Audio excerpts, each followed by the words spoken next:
right, everybody. Welcome to episode number 18 of The Hidden Window. Hope everyone's doing well out there. Bob in the bunker. Hope everything's okay, Bob. I'm going to tell you right now, disappointed. I got a bone to pick with you, Bob. If you folks remember about 2 weeks ago, Langley Air Force Base, that's where Bob is, by the way. He's under the brick and mortar there, kind of monitoring my show. But Langley Air Force Base is in Hampton, Virginia. It was in the news about 2 weeks ago. For a period of 10 plus days, they were just didn't know what to do. They had these metallic objects, drones, flying over the base, about 8-10 feet long, and flying about 100 miles an hour. And they were like, "Well, we see them every night. We're not quite sure what to do." Bob, I could have got a couple farmers with shotguns who could have known what they've done. Okay, so you're not filling me with a lot of confidence there, Bob. So next time I come your way, I think Langley's still a military base, right? Please take care of it. That's ridiculous.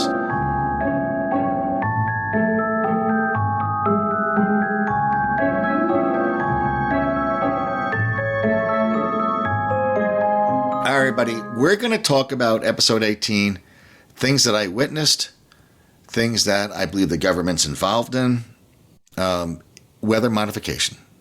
All right. So I took a little break from the show for a while. My mother and sister, I mentioned to you folks a few times, they're out there in western North Carolina. They got caught up in that Hurricane Helene that came through there in western North Carolina in a very bad way. So I'm going to talk about that. I'm going to talk all about that. Let's first talk about some lighthearted news, and I'm going to keep it on that subject.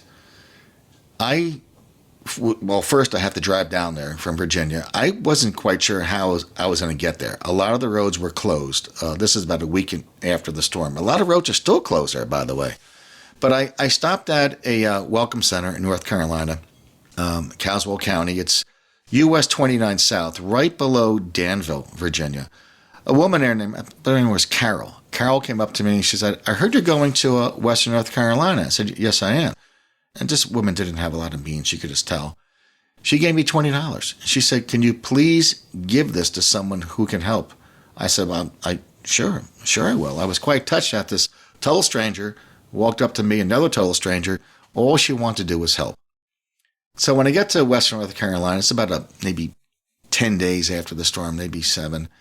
The area just got pulverized. What you didn't see was zip, zero, nada response from the federal government. Total 100% failure. There was no FEMA. There was no National Guard. There was nobody. There was nobody there to help these people. Nothing. What people did, as people always do, they band together. And that's what they did out in western North Carolina. These folks gathered around local churches, and these people came in from all over. These churches had food. They had water. They had pillows, they had blankets, they had everything. What they went to, they formed teams. And they went from house to house in the area that helped people tear things out, get things out of their homes, all the wet furniture, the rugs. People band together. There was nobody there for nothing. The federal government gets an F- on this. It was a disgrace. Of course, they had enough money to, give all these illegals to 4-star hotels in Chicago, but no money for the people there. Nothing. It was already spent, right? So it was a disgrace. Matter of fact, I went to a Lowe's to get some supplies, and there was an option there after you pay your bill. It says, "Do you want to deliver to the Red Cross?" I'm like, is there a go, option? Because I would have picked that one. It was yes or no. I would have picked the third one. I would have said, just shove it somewhere. So they were nowhere to be seen either. It was people. People helping people. That's what this was, all right? And that was really heartening to see people do that. So we're not down and out, folks. We're down. And I think more's coming, not only about hurricanes, but just the times are going to be rough. I really think they're going to be. But people will band together and they'll help each other. So really, really encouraging.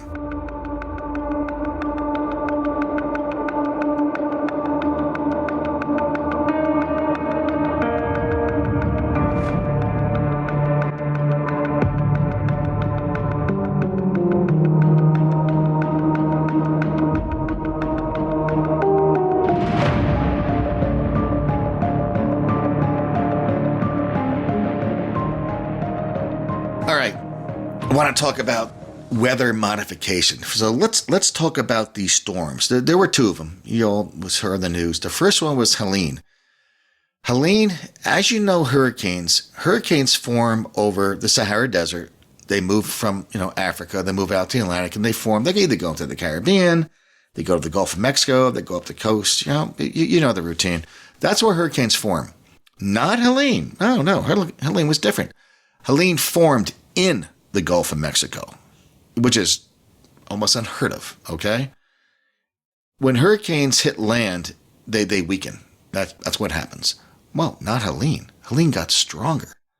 Helene gathered strength until it really, really dumped its payload all over western North Carolina. Asheville was one of the target areas in the mountains above it. Asheville sits about 2,100 feet above sea level. That's not really what you call a hurricane threat area, but not for Helene. Bullseye, smack dab center, and just kicked the teeth out of this area. You have a few weeks later, Milton. Remember Milton formed? Milton, I think it grew so fast and so quick. What was the term they gave? Rapid intensification. I think that's a new term they're using now because they couldn't use Category 6, right? So they used that. Milton formed from like nothing, 4 miles an hour, all of a sudden tropical storm up to a Category 5. Thankfully, when it hit the land, it went back down to a 1 again, which was great blessing, but still did a lot of damage. People, when they saw Milton come on shore, the skies were purple. How many hurricanes have purple skies? People were, look it up. People saw this. People witnessed this. Now, that's very similar to if you take the oxidation out of the sky, the oxygen levels out of the sky, and you affect it. How you affect it? We're going to get into it. So people witnessed this. You can look it up. All right. So let's start off with weather modification. I remember the purpose of the show is to make you folks think, to go, you know what? I didn't know that. Look it up for yourself. Check these things out. Just don't listen to me. See what goes on out there, okay? Because there's a lot out there. If you want a deeper dive on this, I always mention Richard Serrett. He has a show called Strange Planet. He did a show on this with a gentleman named Matt Landman. Matt Landman did a program called Frankenskies. Actually, a movie. You can look it up. His show was just on about maybe 2 weeks ago. As a matter of fact, a lot of things I'm going to reference today came from his program. But I'm going to rattle off things in a very strategic way, hopefully. So you'll look at this. It's just not a one-off. This is not one thing here, one that's Cookville. It's one after another. If you want to look up some for yourself, 175 patents proving geoengineering exist. You could look it up for yourself. And it just spells out one after another after another. Again, 175 of these. People don't do patents because they want to get a cheap thrill out of it. They do it for a reason.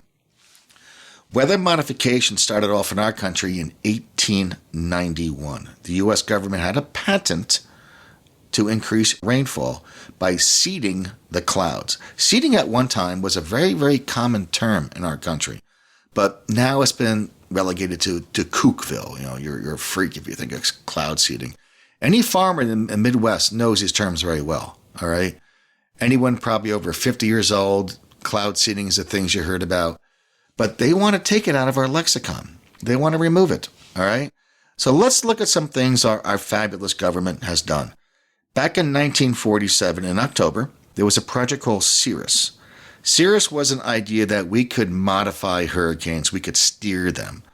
So they thought, well, let's give it a shot. Maybe it's Crazyville, but let's see what happens, right? So they see this hurricane forming over Cuba, and they saw the pattern, and 100%, this thing is going out to the Atlantic and just going to dissipate out and fade away. So what they wanted to do is say, let's see if we can steer it. Let's see if we can move it a little bit. They dumped up dry ice in it, right in the eye of the storm. Well, guess what? They modified it all right. This thing did a 180 turn and slammed right into Georgia. Now, the people in Georgia knew the government did this because they admitted it. They were outraged. They wanted this program shut down. So they go, oh, no, we're going to shut it down. Well, they didn't shut it down. They just morphed it to something called Operation Cumulus, which was in 1952. They had another project called Project Skyfire. These went on from the 40s all the way to the 60s. cumulus went on to 1970s. So these aren't one-offs. I'm trying to give you some examples of what happened. LBJ. LBJ gave a talk out Southwest Texas State University. This was in 1962. And he said this in a very maniacal manner. He almost pounded his fist. He says, if we control the weather, we control the world. So how about that? That's 1962. 1963, Project Storm Fury was developed, again, by our wonderful government. 1963 to 1981. Its purpose was to make storms increase in their intensity, to make them furious. 1967, Operation Popeye, which I mentioned on the show before. Popeye was an idea to flood the Ho Chi Minh Trail to prevent the Viet Cong from getting supplies in. Well, it worked. They just dumped rain and extended the rainfall there. The UN actually stepped in and said, listen, you guys got to stop this. You can't be doing this. So it's been done. It's been looked at. It's happened. Okay. These are unequivocal. These things have happened. Let's move on to 1999. A lot of us have heard of the HARP project. It's up there in Alaska. What HARP basically is they're giant towers. What they do is that they superheat the atmosphere with microwaves. That's one of its purposes. Now, they could do this over miles. To give an example, we all have microwaves in our house. Probably most of us do. Our microwave just takes, you put your food in there, and it just centers. The microwaves center on that food as an item, and it heats it up through microwaves. Well, HARP does very similar. But however, in this case, if you use HARP, you could add metallics to the sky. You could generate the superheated microwave, and you're talking almost to the surface of the sun. I mean, extremely hot. From there, they can use this. They can weaponize this. And that's probably what they did. That's probably what they've done. 2003, patent was developed to control hurricanes and tornado control. These are patents. Look them up. 2009, Bill Gates and Microsoft came out with a patent to control hurricanes. They're developing patents, devices. They want to do this. It's in their wheelhouse. 2016, you don't think they could do it? They actually did it with a hurricane. In a lab now, they created a Category 5 hurricane. So this is what they want to do. There's story after story. This is going on now for 60 years. 2019, they developed patents to help sound wave resonance through the water. Its purpose? To increase storm intensity. All right, there's one story. There's another story. It's just rolls on. The creme de la creme. In 1966, the government came up with a paper. It's called Owning the Weather by 2005. This was developed by the Pentagon. It was said to be a force multiplier. Now, a force multiplier is a military term which you use to increase your military capabilities. So, patent after patent, project after project, they're doing this to control the weather. And you don't think from 1947 to now they haven't perfected this? Guess what? Helene, Milton, they have. It shows they have. And you say, well, that's crazy. Why would they want to do this?